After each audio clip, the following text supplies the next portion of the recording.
जो Saudi fighter jets हैं वो जनाब वहां पे पहुंचे हुए हैं नरेंद्र मोदी साहब को वेलकम करने।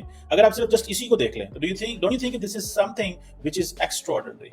मैं जो बात कर रहा हूं कि ये कभी पाकिस्तान के लिए प्रोटोकॉल हुआ करता था। 2 दिन का ये ऑफिशियल विजिट है पीएम मोदी का, जिसमें कि वो एमबीएस से मिलेंगे, और एमबीएस से ना सिर्फ ये कि मिलेंगे बल्कि साथ साथ हुआ ये भी है कि जब मोदी जी का प्लेन जो है वो सऊदी अरब जद्दा की तरफ जा रहे थे और जब वहां तक पहुंचा है तो सऊदी एयरफोर्स के जो जेट हैं उन्होंने जी चारों तरफ से घेरा और जिसे कहते हैं कि मोदी जी को जद्दा तक पहुंचाया। यानी कि ये भी एक तरह का प्रोटोकॉल में ही आ जाता है। और यकीनन ये देखकर मेरा ख्याल है हमारे जो लीडर्स हैं उन्हें भी ये सोचना चाहिए कि हमारे यहाँ से भी जब कोई जाए तो इसी तरीके से अगर कुछ रिस्पेक्टेडली उनको ले जाया जाए तो अच्छा लगेगा, जाहिर है बुरा किसको लगता है। लेकिन बहरहाल उसके साथ साथ जी 21 तोपों की सलामी दी गई, ढजंग ढजंग ढजंग। पाकिस्तान ने कभी ये सोचा ना था, सीधी सी बात है कि F-15 जो रॉयल सऊदी एयरफोर्स है, अच्छा मैं इस चीज के बिल्कुल भी ये नहीं हूं कि खिलाफ नहीं हूं कि वो क्यों कर रहे हैं, they should do it. It is about the Saudi Arabia and India के अपने बायलैटरल रिलेशंस हैं। और देखें चक्कर क्या है, चक्कर है $54 बिलियन की बायलैटरल ट्रेड। ये है सिलसिला, इसको थोड़ा समझें। तो जब सऊदीज को ये पता चलता है कि $34 बिलियन का ये हमसे इंपोर्ट करते हैं, $40 बिलियन तक हमसे ये इंपोर्ट करते हैं साल की, तो क्यों ना वो आपको F-15 की जो रॉयल सऊदी एयरफोर्स है वो बाहर निकालें, क्यों ना वो आपको अहमियत दें, किस वजह से वो आपको अहमियत ना दें। और फिर देन उनको ये भी पता है कि हमारी जो एक स्ट्रेटेजिक पार्टनरशिप है इनके साथ।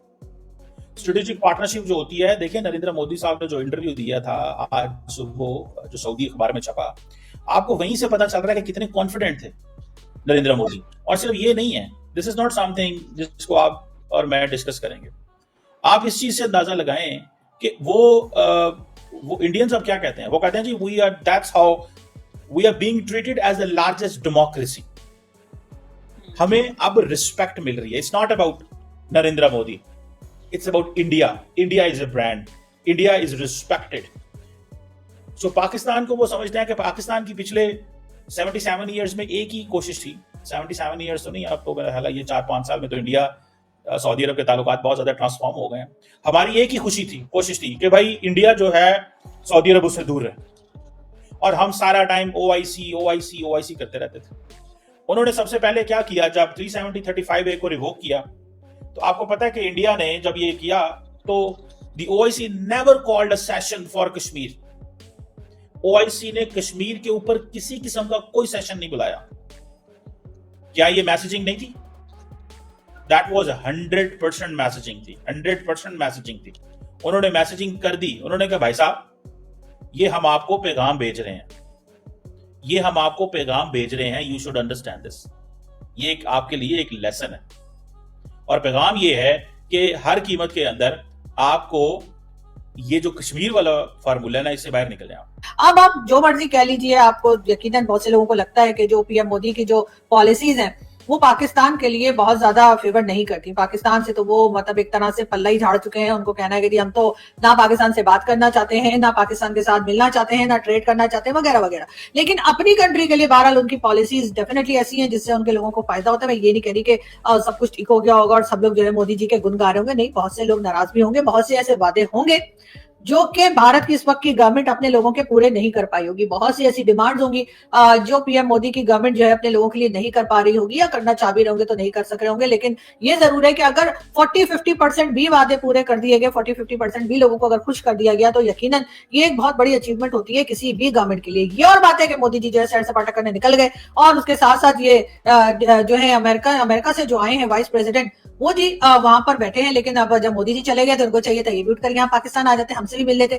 एक ही टिकट में 2 मजे भाई। कहाँ फिर अमेरिका वापस जाएंगे, और फिर अगर हम बुलाएंगे तो फिर आएंगे, और वैसे तो पता नहीं आएंगे भी कि नहीं आएंगे। बहुत से लोग हमें कहते हैं जी आप लोग क्या उन्हें यहाँ पर दिखाएंगे, आप लोगों के पास ऐसा क्या है जो आप अमेरिकन को कह रहे हैं कि उनके ऑफिशियल्स यहाँ पर आए और यहाँ के पाकिस्तान भी देखें। तो भाई उनके IMF वाले भी तो आते हैं ना, वो यहाँ पे क्या देखने आते हैं? मटर छिलने आते हैं। मटर छिलने का काम तो हमने किसी और को दे रखा है, तो आप लोग जानते हैं। तो फिर वो यहाँ पर अगर आएंगे तो जब IMF वाले आ सकते हैं, वर्ल्ड बैंक वाले आ सकते हैं, और न जाने कौन कौन, कोई कतर, और आप तो जानते हैं UAE के लोग भी यहाँ पर आए हैं और यहाँ पर आकर वो सबसे मिले हैं, यहाँ तक कि हमारे आर्मी चीफ से भी मिले हैं, प्राइम मिनिस्टर से भी मिले।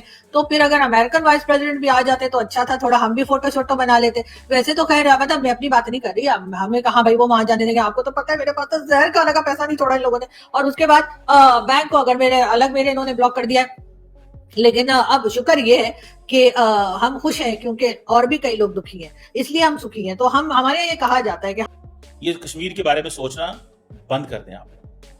सो पहले तो पाकिस्तान को इस फ्रेम ऑफ माइंड में लेके आया गया कि हम आपके कहने के ऊपर ये सारा कुछ नहीं करने जा रहे। हम वो जो कश्मीर वाली जो आपकी अप्रोच है या जो आपकी रैंट है उसके ऊपर आपने कोई आपका बायलैटरल मसला, ये हमारा मसला नहीं है, we are not into it, हम इस चीज में आपके साथ नहीं खड़े होंगे। तो ये है वो माइंडसेट। तो सऊदी अरब में आप देखें ना, हम तो समझते थे जी वो अब देखिए पाकिस्तानी डियास्पोरा फॉर एग्जांपल, मैं मिसाल देने लगूं आपको, वहां पे जब भी जाता है आपको अगले दिन पता है नरेंद्र मोदी के जाने से पहले 4700 Pakistanis were deported on the basis of, वहां पे भीख मांगते थे, भीख मांगते थे वो वहां 4700 पाकिस्तानीज, उनको वहां से डिपोर्ट कर दिया गया कि नहीं भाई ये इनका डिपोर्ट करना ही बनता है, इनका हमें डिपोर्ट करना ही बनता है, इनको भेज दें वापस।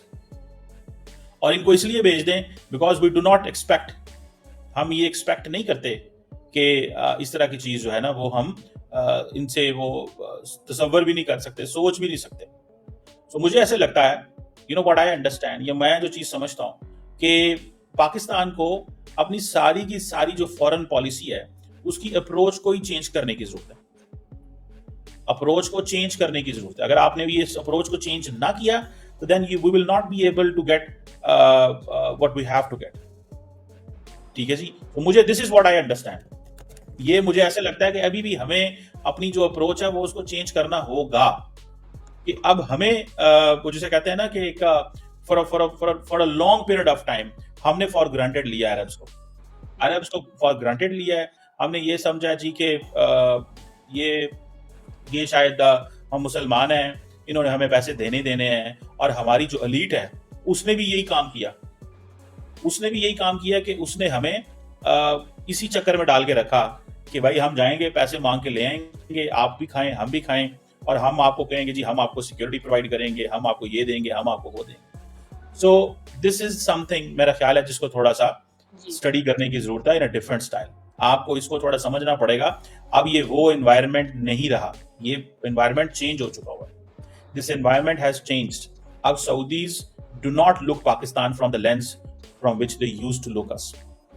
वो डेफर्ड पेमेंट पे तेल ले जाओ, अगले इंडियंस जाते हैं कैश पे तेल लेके आते हैं, वो कैश पे तेल लेके आते हैं, वो कहते हैं लाएं कैश किधर है, हमें ये लें कैश, ठीक है। और हम क्या करते हैं, हम जाके कहते हैं लो पायना है जड़ा ना हो, आप तो हमारे ब्रदर हैं, ब्रदरली इस्लामिक कंट्री हैं, आप ये हैं, आप तो वो हैं। तो वो इस चीज को आप नहीं मानते, वो कहते हैं सॉरी आप आएंगे। और फिर ये आपको पता है दुआ, ये नई लीडरशिप है। जो पुराने थे ना बुजुर्ग,